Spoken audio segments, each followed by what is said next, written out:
उनका मार्गदर्शन हम लोगों को प्राप्त होता रहे। बहरहाल ये बधाई मैं सुबह भी मैं उनको दे चुका हूँ, उनका रिप्लाई भी हमको मिल गया है, बट हाँ, आप सबके माध्यम से पुनः एक बार उनको बधाई देता हूँ। 48 वर्षों की शैक्षणिक उत्कृष्टता के साथ 23 से भी ज्यादा प्रमुख बीटेक प्रोग्राम्स और 600 से अधिक अंतर्राष्ट्रीय छात्रों के साथ विज्ञान डीम्ड टू बी यूनिवर्सिटी देश की बेहतरीन यूनिवर्सिटी में से एक है। यशस्वी जी का एक ट्वीट आया है कि बिहार में 15 साल से पुरानी गाड़ी चलना बंद है, तो ये उल्टा पलटी की सरकार 20 साल से क्यों जो लेके उनको हटाया गया? देखिए, अगर वो 15 साल की बात करते हैं तो ये 15 साल फिर उनका भी याद रहेगा सबको। जब 90 के दशक में जब उनका 15 साल था, उसमें क्या हाल था बिहार का। देखिए, हकीकत है ये इस तरीके के बातें करना, नेता प्रतिपक्ष हैं वो, कभी मुख्यमंत्री जी के ऊपर व्यक्तिगत टिप्पणी करते हैं, 15 साल की गाड़ी की बात करते हैं। आप नीतियों पे कोसिए ना, आपको जो कहना है आप नीतियों के आधार पर बातें कीजिए। इस तरीके की बातें करना, जिस पद पर वो हैं, कम से कम उस पद को, गरिमा को वो शोभा नहीं देता।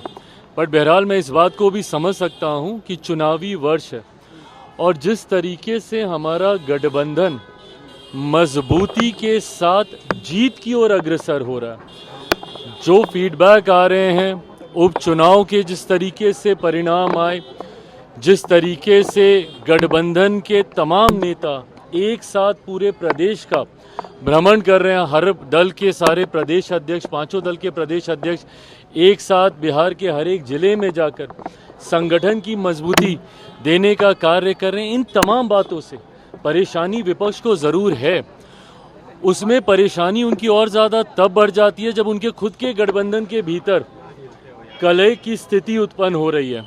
जिस तरीके से कांग्रेस और राजद के भीतर बातचीत का एक अभाव अब देखने को मिल रहा है, जिस तरीके से कांग्रेस के नए प्रभारी आए, वो जिस तरीके से पहले कांग्रेस उनके सामने नतमस्तक रहती थी, इस बार संभवतः कांग्रेस उस भूमिका में शायद नहीं हो। ऐसे में ये तमाम बातें कलेक्टिवली परेशान तो विपक्ष को कर ही रही हैं और इसीलिए ये सारी बातें करना, 15 साल पुरानी गाड़ी नहीं चलेगी, ये नहीं चलेगी, ये तमाम बातें जनता के हाथ में हैं। जनता ने उपचुनाव में भी अपना फैसला सुना दिया, लोकसभा के चुनाव में भी जनता ने अपना फैसला सुना दिया और अब जब कुछ महीने बाकी हैं विधानसभा के चुनाव में, उसके परिणाम भी पूर्णतः एनडीए के पक्ष में आएंगे। 225 से ज़्यादा सीटें जीतकर हम लोग सरकार बनाएंगे। यादव ने कहा है कि कुछ बीजेपी के नेता और जेडीयू के नेता, कुछ बीजेपी के नेता, जेडीयू के नेता मीटिंग कर रहे हैं कि निशांत राजनीति में नहीं आए। तेजस्वी यादव ने कहा, आप वेलकम करेंगे? उनको क्या पता है ये?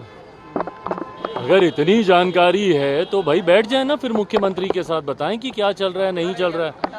बिना सर पैर के इस तरीके की बातें करने का कोई मतलब नहीं। और सबसे पहली बात तो इस पे किसी को बात ही नहीं करनी चाहिए।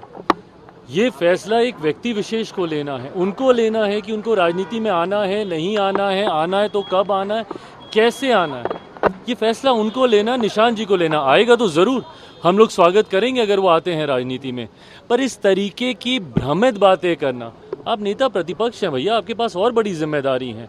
इस तरीके से भ्रम फैलाना ये कतई आपको शोभा नहीं देता।